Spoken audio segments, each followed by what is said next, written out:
Welcome to the Infernal Brotherhood of the Scruffy Looking Nerf Herders. Today is another HoloNet news episode. My name is Adam and it is December 23rd, 2025, and today's Star Wars news discussion includes a bit of Ahsoka being delayed, Mark Hamill finally talking about his time with Luke Skywalker, and of course whether Kylo Ren is scarier than Darth Vader. Now, these are all articles that I've found online that are very recent for Star Wars, and so I wanted to share them with you. And then, of course, we're going to take a look at the Star Wars newsfeed on the other side. So, thanks for tuning in. Let's get into it.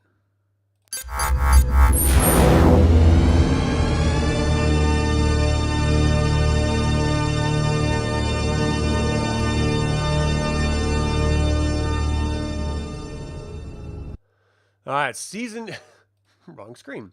Season 2 of Star Wars' hottest new show, Indefinitely Delayed. I love it when they have these types of headlines. Just clickbait. Star Wars has had some high-profile failures since Disney purchased the rights to the franchise, including blockbuster films like The Rise of Skywalker and ambitious TV shows like The Acolyte. One bright spot in recent years has been Ahsoka, a series that brought Grand Admiral Thrawn and various beloved Rebels characters into live action. Fans have been waiting for a new season, but it looks like they'll have to keep waiting. Disney recently released a media kit highlighting everything coming out in 2026, and the conspicuous lack of Ahsoka implies we'll be waiting until 2027 to see more of a show that premiered way back in 2023. No Ahsoka scheduled for 2027. The aforementioned Disney Media Kit is pretty thorough, covering both Marvel and Star Wars releases. The kit only focuses on 3 upcoming projects set in a galaxy far, far away. The upcoming film, The Mandalorian and Grogu, 2 animated TV series, Maul, Shadow Lord, and Star Wars Visions Presents The Ninth Jedi. Ahsoka was nowhere to be seen, making it seem less the highly anticipated TV show's second season will be delayed even longer than we thought it would. Does this mean that it's impossible for Ahsoka Season 2 to release in 2026? Not necessarily. A show being omitted from a media kit isn't the same as an official announcement of a delay. Plus, some fans think that Disney may have left this hit show out of the previews because of all the projects in the media kit have confirmed release dates, and Ahsoka, for whatever reason, does not. A hit Star Wars show is losing momentum. Is losing momentum? It's lost momentum. It premiered in 2023. We're on the doorstep of 2026, and it's not even announced as a release. Now, this is ridiculous. First of all, it had problems, so I'm not biting my nails waiting for it to come out. However, if you wanted to build on a show's momentum, you have to at least do it within the second year of the first season premiering. That way we know, you don't know whether it's going to kick off, and so you have the first season, you see what the reactions are, and then you schedule the second season, you renew it. And so that second year is them filming the second season, and then it's released. But that's not even what we got. We're 2 years after that. And we're still not even going to see it in 2026, according to their own releases. That's a huge problem, because people who were complaining about Ahsoka, they're not going to tune in to watch it. The people who were loving it have now tons of other stuff that they could be watching on different streaming platforms that didn't hike up their prices exorbitantly and kowtow to our current ridiculously corrupt administration.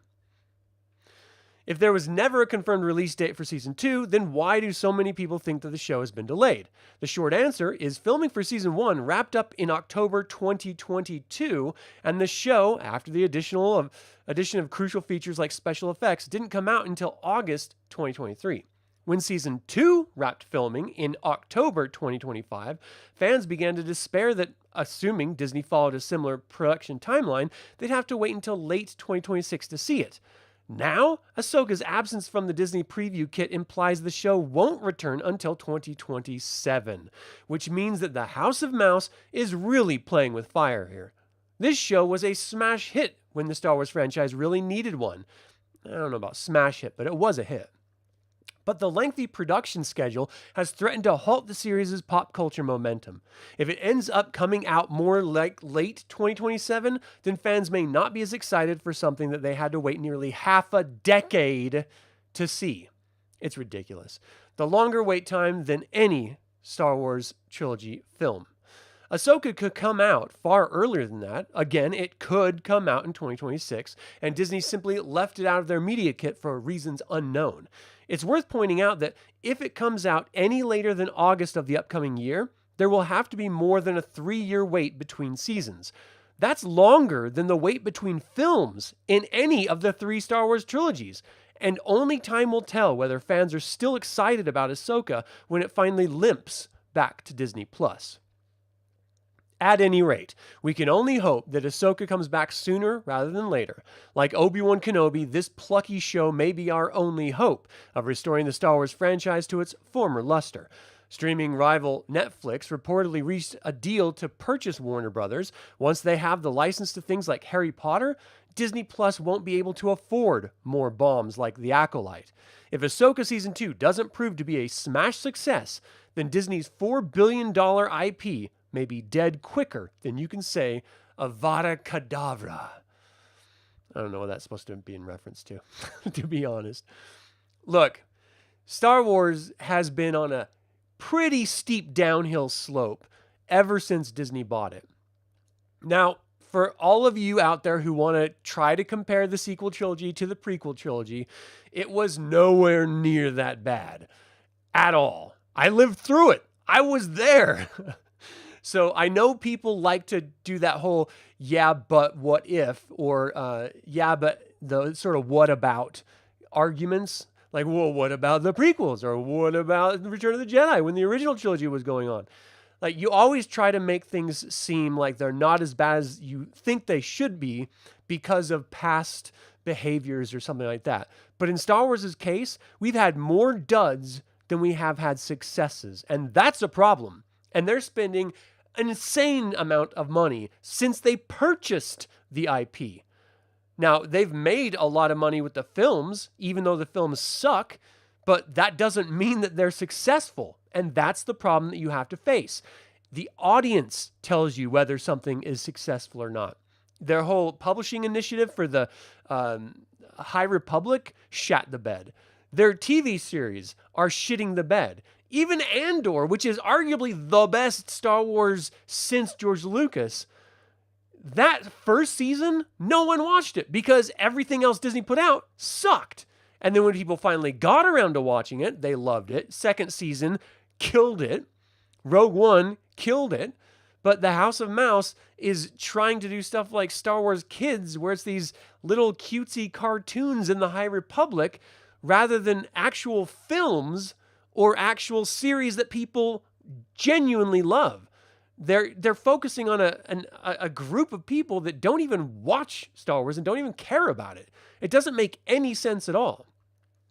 And Ahsoka is just one indication of there's greater issues here. But Ahsoka itself is endemic of the problems. You have a character that was stabbed in the gut with a lightsaber, the same thing that killed Qui-Gon Jinn, and yet in this series, she's not hurt at all. She's a Mandalorian warrior, so she doesn't need to be a Jedi. But they figured they had to have some sort of like master and apprentice situation, so they made Sabine Wren a Jedi. Now, they're trying to throw in Thrawn as some like great grand arcing point, but it's not the Thrawn that we knew and loved, as proven by the first season of Ahsoka. He was defeated at every single turn, and then he just tries to like play it off like, oh, well, I meant to do that, or no, she's falling right into my trap. You mean every plan that you made that you failed and was thwarted by her, you intended to be thwarted? You idiot!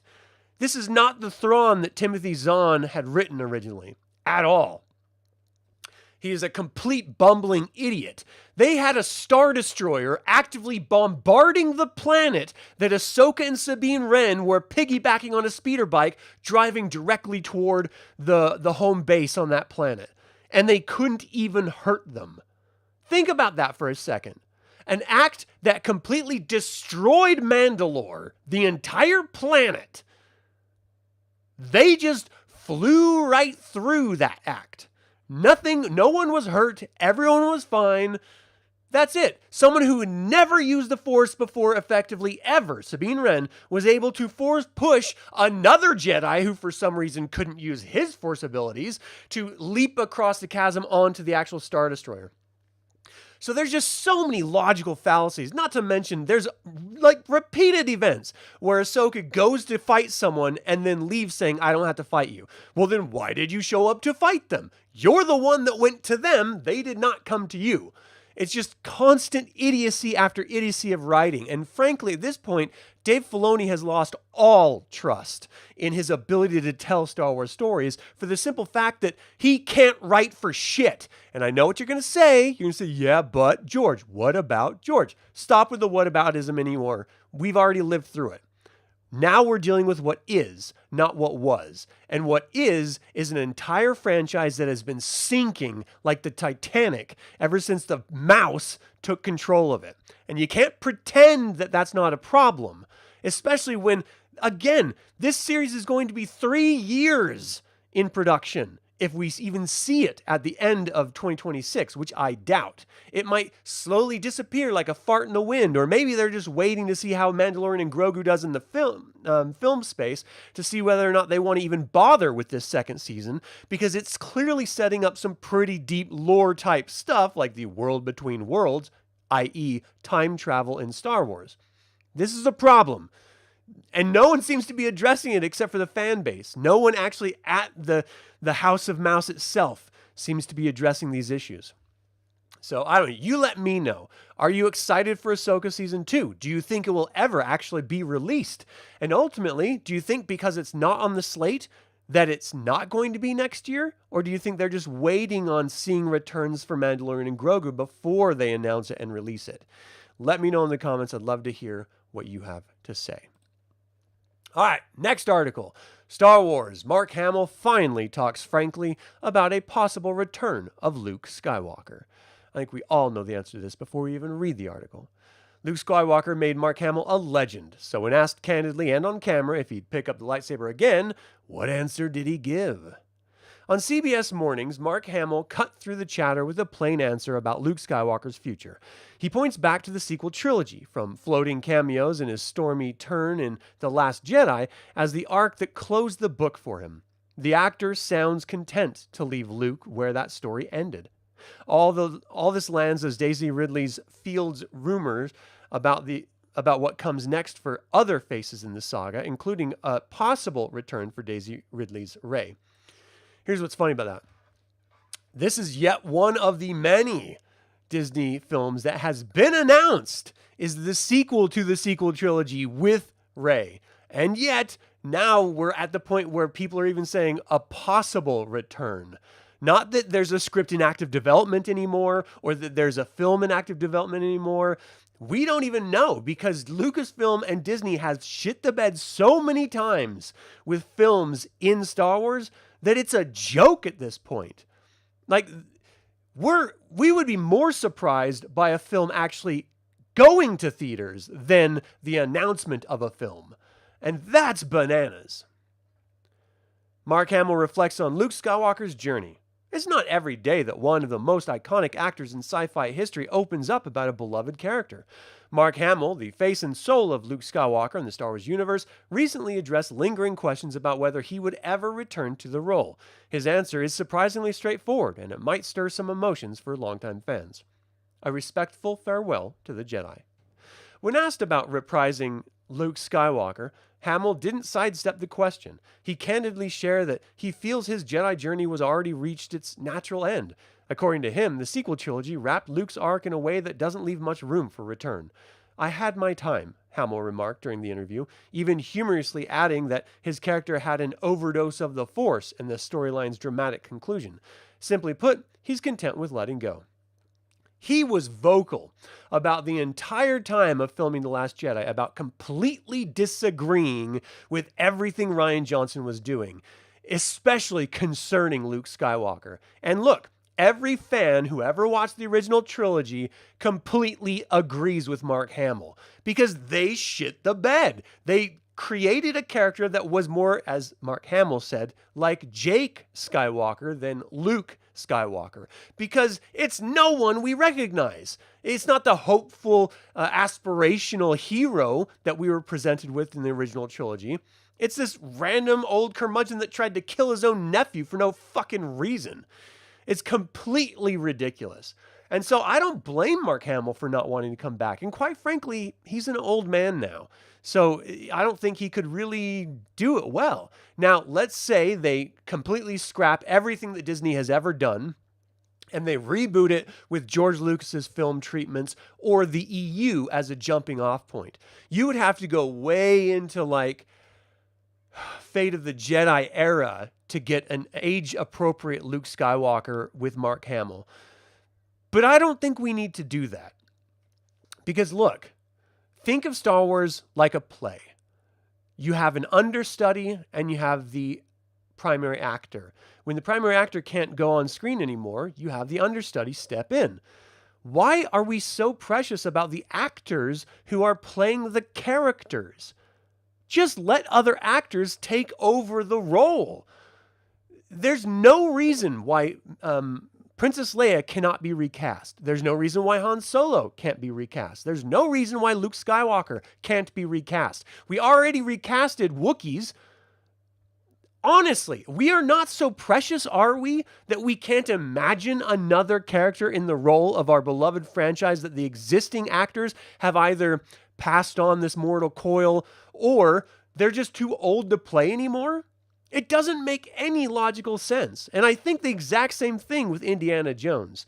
I honestly believe that we are capable of moving past the original iconic actors that defined the characters, as long as the new actors look relatively close and live up to the character choices that were made already, so that you're not coming in with a whole completely different character as we got in The Last Jedi.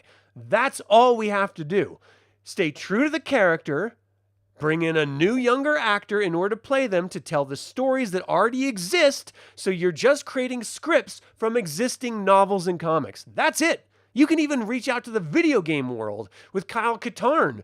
I mean, those are great. The whole Jedi Knight series are great stories. So stop shitting the bed, Disney. Use your goddamn brains for once. Chris, how you doing? It bothered you so much that Hamill disagreed with Rian Johnson and Kathleen Kennedy, took Rian Johnson's side. Why take one director over the franchise legend?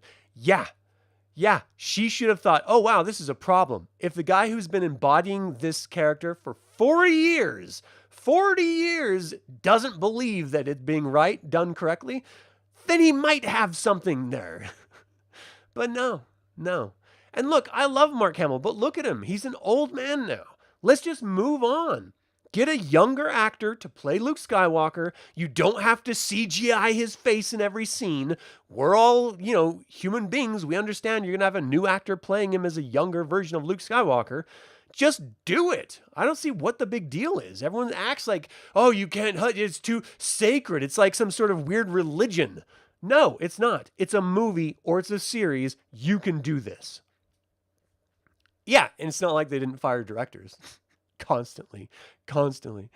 Hamill also highlighted the importance of passing the torch to a new generation of characters, emphasizing that Luke had his moment in the saga's spotlight. For an actor tied so deeply to a single role, his acceptance of the franchise's evolution speaks volumes. Still, can his fans fully be ready to let him go? No, I don't think so, because we have so many amazing stories in EU and Legends now that deal directly with Luke Skywalker and his son Ben that he had with Mara Jade, who was married together.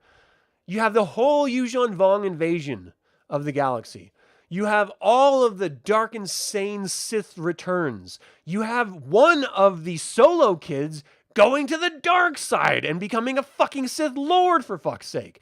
I mean, you have so many great stories that you could tell, and you're just ignoring them. It doesn't make any sense. And they're already proven to be popular. That's the worst part. Instead of banking everything on something that no one knows anything about, hoping fingers crossed it does well, you already have established storylines that have sold millions of books and comics. and video games for that matter. Kills me. Luke Skywalker's legacy in the sequel trilogy. Hamill's connection to Luke spans decades, and his role in the sequel trilogy has left a lasting impression, albeit not without some challenges. From his brief cameo in Episode 7, The Force Awakens, to his more central and controversial role in The Last Jedi, the actor had long been candid about his mixed feelings, especially regarding the direction of Luke's character took in the latter film. In fact, Hamill's dissatisfaction with some creative choices during The Last Jedi remains a much discussed topic amongst fans, as we just discussed. However, Luke's eventual return as a Force ghost in Episode 9, The Rise of Skywalker, gave the character a fitting send-off, solidifying his mentor status in a galaxy far, far away. While the sequel trilogy may not have been perfect for every viewer, Hamill's performances struck chords of nostalgia and gravitas. Future Star Wars speculation. Even as Hamill steps away from the Star Wars stage, speculation about the future of the franchise never ceases. Rumors continue to swirl about Disney's plans for expanding the narrative, particularly with Daisy Ridley's potential reprising her role as Rey Skywalker. Will the next phase of Star Wars lean more heavily on Rey's story? And could legacy characters like Luke make brief appearances, even in unconventional ways? For now, Mark Hamill has made his stance crystal clear. His Jedi days are firmly in the past. But with Star Wars, the unexpected often finds its way into the galaxy. After all, is any story in this universe truly complete? Peace with moving on. Ultimately, Hamill's words underscore a sense of closure. Luke Skywalker's story, marked by triumph, sacrifice, and hope, is something Hamill is proud to leave where it belongs. At the same time, fans will continue debating Star Wars' endless potential because that's what this galaxy does best. For Hamill, it seems, stepping away from the lightsaber is not a loss, but a sign that the Force will carry on with others. Yeah, I completely agree with the idea that it's going to continue on. I do not think we're going to see a Rey film because that's been talked about for years. That's been in development for years, and it should have been put together by now if it was going to ever be done. Quite frankly, I just can't see it. With Ahsoka not even being on next year's release slate, with the Rey show not even being announced, with a 2027 release of Star Wars Starfighter, who knows if that'll end up coming out as well. I mean, we think it will. It's been filmed, but so has Ahsoka, and it's not announced. So who knows what the hell is going on over at Lucasfilm and the House of Mouse. It seems completely crazy. So what do you think? Should Mark Hamill ever reprise his role as Luke Skywalker again in any form, whether it's a Force Ghost or a redo of the sequel trilogy? Or maybe original stories set way into the future so he is age appropriate? Should we recast Luke Skywalker and tell some of those better intermediary stories like the Yuuzhan Vong invasion or Heir to the Empire or anything else that was released that's amazing? Let me know what you think. Harrison Ford said he was done with Star Wars after Force Awakens, but then he appeared in Episode 9, so there's always a possibility that he could guest star again. Yeah, he totally could. I guess my big complaint is if he's going to show up, I want him to be a central character and a main real personality. The character Luke Skywalker. I don't care if Mark Hamill comes in anymore. Like, he's done a great job for years. We can just recast. At least I think so. Let me know what you think. All right, next up, why Kylo Ren is far scarier than Darth Vader ever was. This is an interesting take. Let's see. He was terrifying in that first film. All right, Star Wars Episode 7, The Force Awakens, 10-year anniversary is here. So I thought we'd take the time to reflect on the best of the sequel trilogy and what it got right. Kylo Ren. I remember when Force Awakens released, people hated Kylo Ren, and not just because he killed Han Solo. Many treated him as a poor substitute for Darth Vader, mocking his outfit and voice, and the fact that he lost to Rey at the end of the film despite the new protagonist never wielding a lightsaber before. Great points. I won't get too far into it, but Kylo's defeat was entirely justified, by the way. He was injured, and Rey proved on several occasions that she's not a bad fighter. That's 100% bullshit. What I am going to go on about is how Kylo Ren was a scarier villain than Darth Vader ever was, which I'm sure will turn a few heads. Kylo Ren is driven by rage and revenge, like many Star Wars characters who find themselves stumbling into the dark side. Now, wait a second. Rage and revenge? No. He was always shown to have been trying to live up to his grandfather's legacy. He was rage-filled, but it wasn't because of revenge. Who was he revenging against? He's not even facing off against Luke Skywalker at all in the first film. So you can't say he's on this revenge mission. Like, he's trying to find Luke, but that's not what he's raging about. He's raging because he's this impotent little kid who's trying his best to be a big bad guy. There's a lot of similarities between Kylo and Vader, but where they differ is where Kylo becomes more terrifying and dangerous. Kylo Ren has no self-control. Yeah, that's totally true. There are several points in the sequel trilogy where Kylo's mask slips, sometimes literally, and he lashes out at whoever or whatever's around him. Whether it be slicing apart control panels with his lightsaber or directing every gun the First Order had on Luke Skywalker rather than escaping resistance, his ferocity makes him greatly unpredictable to those who don't know him personally. I would argue that that actually makes him entirely predictable because he is emotionally broken. He only reacts to what's directly in front of him in a moment. He doesn't have any long-term goals or plans that aren't going to be sidelined by something that happens right in front of his face in that moment. That is something that you can control completely if you're his enemy or his foe of some sort. You just abuse the fact that he has an attention span of a 8-year-old kid with ADHD. Just wave a squirrel in his face and he'll be like, "Nah, squirrel!" Like, that's the character that was presented to us throughout the trilogy. He's not some deep planning thinker at all. And that's why it rang so hollow when he was like, the new Supreme Chancellor in the final film. Because everyone was like, what? That kid can't plan his way out of a plastic bag. Like, he's the worst. He doesn't do anything. He hasn't done anything. He can't fight. He can't plan. He overreacts to anything that happens in the moment. He's a complete and utter failure in everything that he's ever done. How is that scary and terrifying? In comparison, Vader was just as barbaric at times, but he understood that there was a time for talk and a time for violence. Vader was still dangerous, but you'd have a better chance of surviving an encounter with him than you probably would with Kylo, especially if the latter was having an off day. I totally don't believe that at all. After The Force Awakens, Kylo is compared to a petulant child. Yep. But that's the entire point of his character. Yep. He's the angsty teen with unimaginable power and no outlet for his rage other than other people. He needs to get laid. Vader would absolutely smoke him in a duel, as would Luke, but without Jedi training, Kylo's overwhelming anger made him a greater threat to the galaxy than Vader ever was. And if he hadn't met Rey, who ultimately turned him back to the light, I think the Resistance would be hard-pressed to find anyone else who could defeat him. Yeah, I completely disagree with this take. I just think it's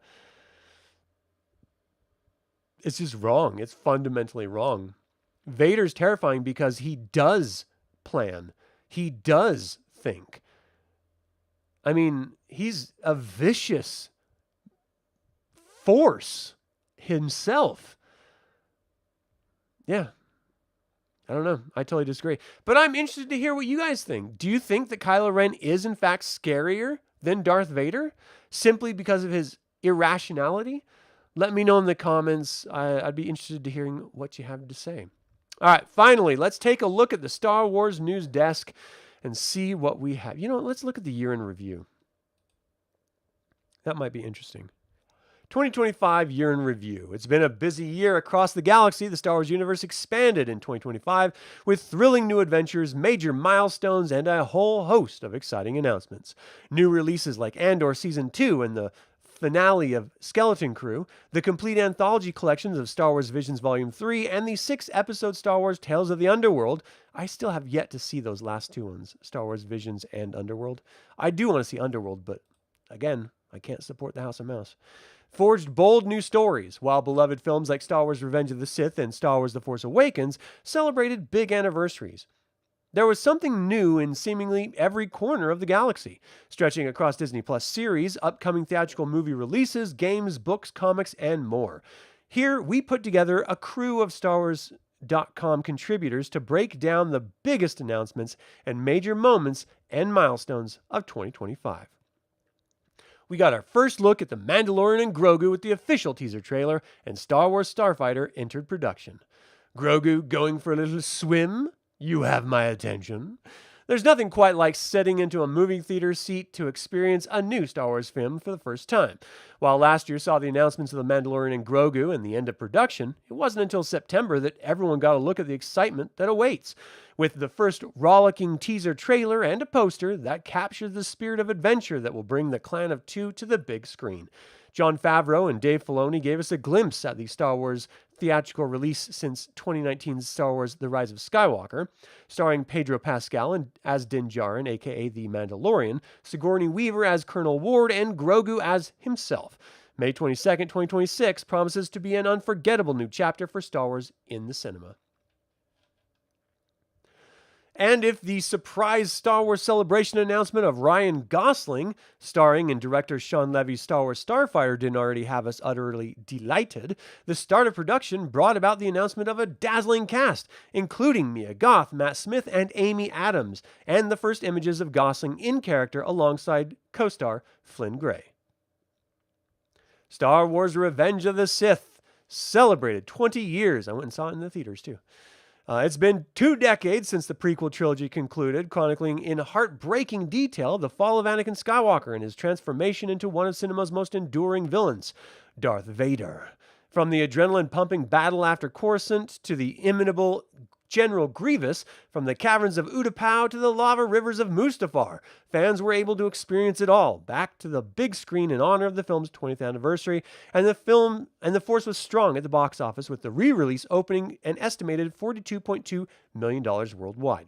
Attendees also had the opportunity to experience the film in 4DX for the first time, featuring high-tech motion chairs synced to more than 21 effects, immersing fans into the action more than ever before. Additionally, renowned graphic artist Matt Ferguson created a brand new poster for the film, prominently featuring Anakin in his epic battle with Obi-Wan Kenobi, and the looming visage of the Dark Lord of the Sith himself, Darth Vader. So good. So good. I love that film. Andor reminded us that we have friends everywhere. How do you build a revolution? Slowly, carefully, with 1,000 small acts of sacrifice. Andor's second and final season debuted this spring on Disney Plus, following star Diego Luna's young freedom fighter Cassian Andor as he navigates the pitfalls and perils of sowing rebellion. The result? A triumphant and jaw-dropping thriller, chronicling the early days of the Rebel Alliance and setting the stage for the events of Rogue One, a Star Wars story. Creator Tony Gilroy packs every episode with with jaw-dropping moments and powerful performances, from Mon Mothma's moving Senate speech to the devastating massacre on Gorman. And even though Cassian's story may have concluded, the show's legacy continues, with Andor earning 14 Emmy Award nominations and 5 wins. Crank up the Niamos Club remix. Star Wars Skeleton Crew brought the kids home and ushered At-Aten into the larger galaxy. I'm torn about this series. I'm genuinely torn. In January, Star Wars Skeleton Crew brought our favorite group of far-flung kids, Wim, Neil, Fern, and KB, back home to At-Aten. After spending the entire season lost in space, the crew returned changed for good, and not alone. Jod and his pirate crew are on the heels and put their invasion plans into action in hopes to get their hands on the rumored treasure hoard. But it's all too easy for Jod and his crew to disrupt the careful peace that At-Aten has known for many years. But the kids are ready to fight back. Wilfern, Neil, and KB grew so much over the course of their adventures, both as friends and individuals, and they didn't hesitate to take action against Jod and the pirates. With the help of their tough-to-convince parents, and the season came to a close. The kids realized that they were going to have to risk everything they've known in order to save their home. In true Star Wars fashion, the kids placed their faith in each other and brought down the barrier to rescue their homeworld. By the end, the planet had been revealed to the wider galaxy, leaving us feeling optimistic about the crew and At-Aten's future.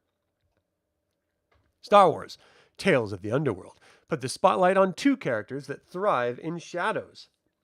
For devotees of the scoundrels, assassins, and hunters of the Star Wars galaxy, this past year proved to be bountiful. The 6-episode anthology, Tales of the Underworld, debuted on Disney Plus on May the 4th, aka Star Wars Day, providing a redemption arc to Asajj Ventress and an original tale for Cad Bane.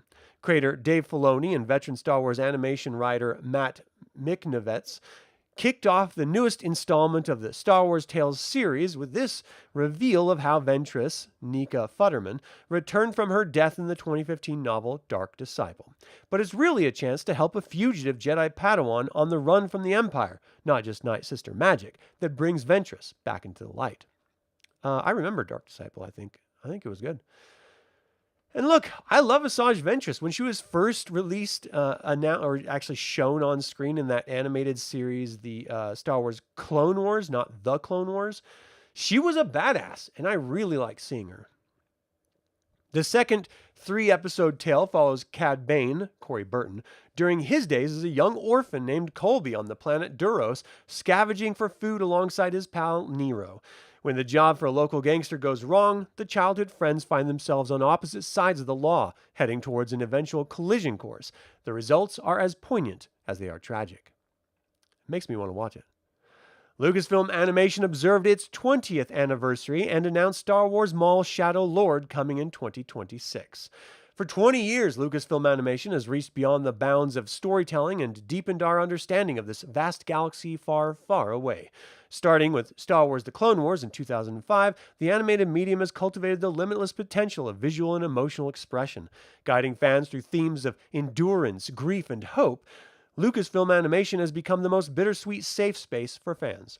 From the grassy plains of Lothal to the rippling tides of Pabu and beyond, the animated realm of Star Wars is home to more than just characters we meet on screen. To commemorate the 20th anniversary, Lucasfilm Animation unveiled a poster featuring over 150 we have loved, lost, and maybe even loathed, ranging from Ahsoka Tano to Niku Vozo to Alexander Callis and every member of Clone Force 99. Alongside the stellar ensemble is a fleet of starships for the best pilots, Harrison Dula, as well as a plethora of furry and fearsome alien creatures alike. Oh, that's fun. That's cool. I like that. Rooted in the epic legacy of George Lucas and Dave Filoni, Lucasfilm Animation dares to be great every step of the way. Really? Did you ever see Resistance? Next up in 2026, the new animated series Star Wars Maul Shadow Lord will mark the return of the ever-elusive Maul. Announced at Star Wars Celebration Japan, Maul Shadow Lord explores Maul's quest for power in the gritty and merciless underworld following the aftermath of the Clone Wars and Order 66. Watch the space for more details in the new year, but in 2025, we got a look at the first images of the series unveiled at San Diego Comic-Con Mall, and with his iconic dual-bladed red lightsaber and a new style of animation with its return of legendary actor Sam Witwer, Maul is sure to leave its mark. That's going to be a tough one for me not to be able to watch. I really do want to see it. Of the Star Wars shows outside of Andor and Mandalorian, the one that you might be willing to give a second watch is Obi-Wan. Your expectations were so much higher for that one that maybe it's better the second time. Yeah, maybe. I don't know. I didn't like the Reva storyline, and that's what really soiled it for me. And some of the acting in it was sort of slapsticky, you know? Lego Star Wars Rebuild the Galaxy Pieces of the Past assembled a charming new story. Lego Star Wars Rebuild the Galaxy Pieces of the Past was the 2025 sequel made to build, pun intended, on the original series from 2024. This time, Sig Greenbling and the Darth Dev must join forces, Force building and Sith breaking, to stop Darth Solidus, Jedi Bob's former master, who is looking to unmake the galaxy by collapsing it into the Force Hold, an alternate prison dimension. The series is certainly a great addition to the LEGO Star Wars catalog, which in many facets is a love letter to Star Wars and LEGO. Part of the wonderful charm of the LEGO Star Wars series as a whole includes Pieces of the Past is its incredible attention to detail. In seemingly every scene, there is a delightful Easter egg, outrageous mashup, or callback that makes both Star Wars fans and LEGO fans smile, chuckle, or point at the screen. Star Wars Visions returned with 6 new chapters. Star Wars Visions Volume 3 returned in October, making the jump from hyperspace and onto our screens. The beloved animated anthology again brought us no shortage of bombastic battles, heartfelt moments, and daring rescues. But as a series first, we followed up on the stories from of a few fan favorites from Volume 1, namely F, Kara, and the Ronin. Alongside our intrepid Jedi and former Sith, we witnessed 6 other inventive looks into the Star Wars mythos. Vision's variety is really unlike anything else. We get everything from the tales focused on an adorable child and his teddy bear droid to a middle-aged soldier writhing in pain. It's the Star Wars galaxy colored with hues you've never seen before. Do yourself a favor and catch up on those creative takes on the universe before the year is out. I loved Volume 1 and 2. And it's only because I haven't subscribed to Disney Plus that I haven't seen Volume 3. What this reminds me of is an anthology of novels where you get new authors coming in and giving their take on the IP. I absolutely love it. I love the variety of art styles and storytelling. It's just so good. Again, I haven't seen the latest one, so I don't know. Star Wars Celebration brought the stars to Japan. From singing Happy Birthday to the Chosen One Hayden Christensen, to exclusive interviews with the cast of The Mandalorian and Grogu and Star Wars Starfighter, to catching up with fan favorites like Rosario Dawson, Ahsoka Tano, Anthony Daniels, C-3PO himself, and Ahmed Best, Jar Jar Binks, Kelleran Beck, and now also Darth Jar Jar to LEGO fans. Tokyo was treated to some of the brightest stars in the galaxy far, far away. Attendees also got their first look at the final season of Andor, a glimpse of the next animated series, Star Wars Maul Shadowlord, and new Star Wars manga novels, art books, and video games, including Star Wars Zero Company. Relive the fun from the Star Wars Celebration Japan live stage anytime on YouTube. I don't know that I've heard about this. Star Wars Zero Company? A galaxy of gaming continued to expand. Gamers across the stars and platforms went on several new interactive adventures this year. One of them most exciting, as first announced at Star Wars Celebration Japan, was when Star Wars teamed up with Fortnite once again to deliver a summer season worth remembering. This 5-part, month-long initiative dubbed Fortnite Galactic Battle had many highlights, but the ability to finally play as longtime fan favorite Darth Jar Jar, whose power included Sinister Force Lightning, was the ultimate win. Also unveiled at Star Wars Celebration Japan, Star Wars Zero Company is an upcoming single-player, turn-based tactics video game coming in 2026 to PC, PlayStation 5, and Xbox Series XS. Developed by Bit Reactor in collaboration with Respawn Entertainment and Lucasfilm Games, Zero Company will tell an original gritty Clone Wars-era story featuring a brand new and rather ragtag set of heroes. We cannot wait to play it next year. I don't really care. The adventures of Kay Vass continued with DLC expansion to Star Wars Outlaws, A Pirate's Fortune, which teamed up with everyone's favorite rapscallion, Hondo Ohnaka. The original game was also released on Nintendo Switch 2 this fall. More ND5 and Nix, please. Industrial Light and Magic discovered an exciting new immersive experience in Star Wars Beyond Victory, a mixed reality playset, an exclusive game on the Meta Quest 3 and 3S headsets. Now this is finally pod racing. To cap off 2025, and on that note of pod racing, there were 2 surprising Star Wars gaming announcements during December's Game Awards. The first was a mysterious cinematic trailer revealing the upcoming Star Wars Fate of the Old Republic and the return of the original Star Wars Knights of the Old Republic director Casey Hudson from Argonaut Studios and Lucasfilm Games. The second introduced a new high-stakes adventure game, Star Wars Galactic Racer, which featured speed racing repulsor lifts, the blistering sands of Jakku, and a surprise cameo from an Elder Sebulba. Move over, Santa Claus. There's only one bearded old man to focus on now. Spoiler alert, it's Sebulba. And it would not be a proper recap of the year in gaming without highlighting the absolute stellar DLC, the critically acclaimed Indiana Jones and the Great Circle, dubbed Order of Giants. The newest addition to the globe-trotting virtual world of Dr. Jones included some stunning new locations, including the Colosseum and the Vatican Gardens in Italy, and an epic new enemy. I really want to go through and replay all the old Indiana Jones games, culminating with the newest one that was released, because it looks great. And I love Indiana Jones so much. Lucasfilm Publishing brought fresh new stories and satisfying conclusions. The summer of 2025 saw the end of Phase 3 of the Star Wars The High Republic publishing project, which included dozens of interconnected novels, comics, manga, and audio dramas released over the last 4 years.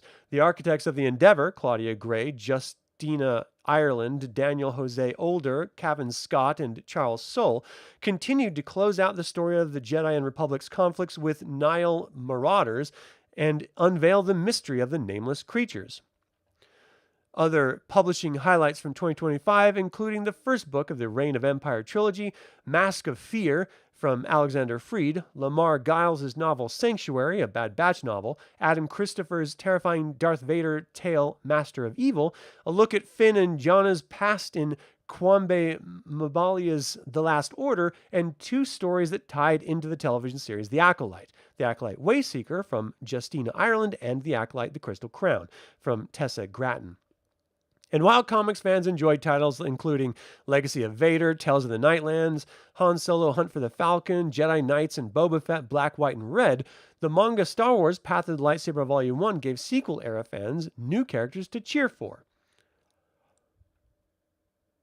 Marvel's flagship Star Wars comic relaunched with previously untold stories set after the events of Star Wars Return of the Jedi. Written by Los Angeles Times Book Prize winner Alex Segura and featuring art by industry superstar Phil Noto, Marvel's Star Wars flagship comic series continues its bold expansion of the original trilogy, exploring the power vacuum left behind by the fallen Empire. Fans reunited with their favorite heroes from across the galaxies, Luke Skywalker, Leia Organa, and Han Solo, try their best to protect the nascent New Republic from rising foes, who would love nothing more than to see it fail. This new era of Star Wars storytelling continues next year with Star Wars number 9 out January 21. Star Wars announced the return of Star Wars A New Hope to movie theaters. Yes! Most Star Wars fans today haven't known a world without these beloved stories, but 50 years ago, in 1975, Star Wars was still a relatively low-budget space fantasy undergoing pre-production. Its then 31-year-old director, George Lucas, was respected for his previous film, American Graffiti, which is great, but was most Hollywood locked in his new project with skepticism. In 1977, of course, everything changed.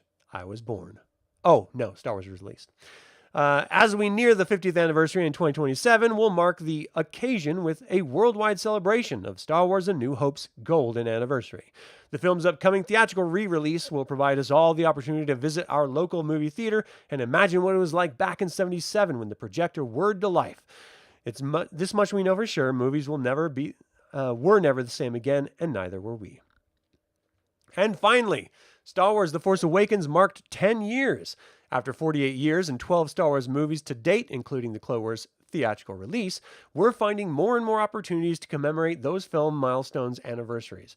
Now that we need an anniversary to celebrate our favorite Star Wars movies, not that we need it, but those who have passed in recent years, Return of the Jedi 40th, Phantom Menace 25th, this year's Revenge of the Sith 20th, have found fans eager to revisit excitement and thrills of those films again, or perhaps experience them for the very first time.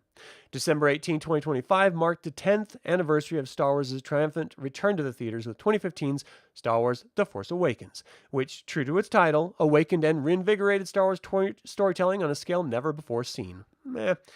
5 movies, 7 live-action series, and over a dozen animated projects have premiered since then, that seismic Star Wars relaunch a decade ago, which now carries an unstoppable momentum with new theatrical, streaming, and animated projects that get canceled or just drift into nothingness.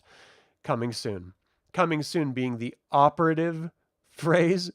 As 2025 comes to a close, it's a good reminder. Has there ever been a better time to be a Star Wars fan? Yes, 91 to 95. When we actually got what we were told we were getting, and we actually loved it. So, yeah. All right. Well, what did you guys think of 2025 for Star Wars content? Is it something that you are really excited for? Do you have a reflection on a better year for Star Wars? Let me know in the comments. I'm really interested in what you have to say. You've heard the news Indiana Jones game was awesome from a close friend. Oh, cool. We'll have to check it. Unstoppable momentum. It seems very stoppable. Yeah, unfortunately. All right. Well, that is going to do it. Thank you, everyone, for tuning in to this Star Wars HoloNet news episode. If you enjoy it, be sure to like, comment below with your thoughts, and subscribe so you'll catch the next episode where we'll explore more Star Wars news. You can also support this YouTube channel by becoming a member or a Patreon patron. Links are in the description below. Thank you to creator patron Aaron Hardy, producer patron Azrael, and developer patron Chris Androu. Thank you for watching, and until next time, my fellow scruffy looking Nerf Herders, may the Force be with you.